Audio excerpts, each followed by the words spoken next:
Hello friends, હર્ષના kitchen મેનુમાં તમારું સ્વાગત છે। આજના સ્પેશિયલ મેનુમાં આપણે બનાવીશું અથાણાનો મસાલો અને એને મેથી મસાલો પણ કહેવાય છે। આવી જ રીતે બીજી નવી રેસીપી જાણવા માટે તમે મારી ચેનલ પર નવા હોવ તો મારી ચેનલને લાઈક કરો, સબસ્ક્રાઈબ કરો અને બાજુમાં આપેલ બેલ આઇકન પર ક્લિક કરો, જેથી મારા બધા નવા વિડીયોની નોટિફિકેશન તમને મળતી રહે। એના ઇન્ગ્રીડિયન્ટ્સ પણ મેં તમને સાથે જણાવ્યા છે। તો ચાલો હવે રેસીપી સ્ટાર્ટ કરીએ। મેથીનો મસાલો બનાવવા માટે મેં અહીંયા એક મોટું બાઉલ લીધું છે। પછી એમાં મેં 1 કિલો અધકચરી પીસેલી મેથી લીધી છે। તમે આખી મેથીને પણ ઘરે મિક્સરમાં દળીને લઈ શકો છો અને તમને બજારમાં પણ આસાનીથી મેથીનો મસાલો બનાવવા માટેનો મેથીનો ભૂકો મળી રહેશે। પછી 500 ગ્રામ જેટલું મીઠું લેવાનું છે। મેં અહીંયા આખું મીઠું લીધું છે। પછી એને જ્યુસ મશીનમાં ક્રશ કરી લીધું છે। ક્રશ કર્યા પછી મેં એને 2 મિનિટ માટે શેકી લીધું છે। મીઠું ઠંડુ થઈ જાય એટલે આપણે એમાં ઉમેરી દઈશું અને મેં 1 ચમચા જેટલું મીઠું રહેવા દીધું છે।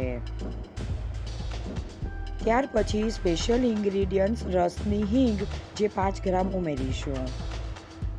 આ હિંગ અથાણા માટેની સ્પેશિયલ હોય છે, જેનો ટેસ્ટ અને સ્મેલ આખા વર્ષ સુધી તમારા અથાણામાં આવશે।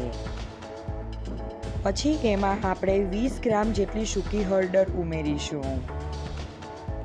પછી આપણે 500 ગ્રામ જેટલું મોટી પાંદડીનું મરચું લઈશું, જે અથાણા સ્પેશિયલ હોય છે। એને મેં તેલમાં આથી દીધું છે, એટલે કે તેલવાળું કરી દીધું છે, જેથી તમારા અથાણાનો કલર એકદમ સરસ આવશે। અને એને મેં 1 દિવસ પહેલાં તેલવાળું કરી દીધું હતું। હવે આપણે બધું મરચું મેથીમાં ઉમેરી દઈશું। મરચું ઉમેરાઈ જાય ત્યાર પછી આપણે બધો મસાલો વ્યવસ્થિત રીતે મિક્સ કરી દઈશું। મરચાંનો કલર બધી મેથીમાં આવી જાય એ રીતે આપણે મિક્સ કરવાનું છે, તો જ તમારા અથાણાનો મસાલાનો કલર લાલ થશે। તમે જોઈ શકો છો આપણું મરચું અને મેથી વ્યવસ્થિત રીતે મિક્સ થઈ ગયા છે અને એનો કલર એકદમ લાલ આવી ગયો છે। હવે આ સૂકો મેથી મસાલો બનીને રેડી થઈ ગયો છે, પરંતુ આપણે થોડો મસાલો બીજી રીતે બનાવીશું। હવે એમાંથી મેં અડધો મસાલો બીજા વાસણમાં કાઢી લીધો છે। પછી એમાં આપણે 1 કપ જેટલું સિંગતેલ ઉમેરીશું। સિંગતેલ ઉમેર્યા પછી આપણે એને વ્યવસ્થિત રીતે મિક્સ કરી લઈશું। તેલ ઉમેર્યા પછી તમે આ મસાલાને એરટાઇટ બરણીમાં ભરી દેશો અને 15 દિવસ પછી જોશો તો એનો કલર એકદમ પરફેક્ટ લાલ આવી ગયો હશે। અને મેં આ મસાલો કેરીનું અથાણું બનાવવા માટે બનાવ્યો છે।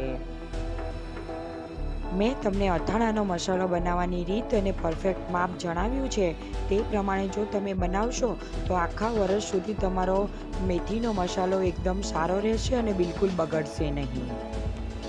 અને આ રીતથી બનાવશો તો એકદમ ઝડપીથી બની જશે।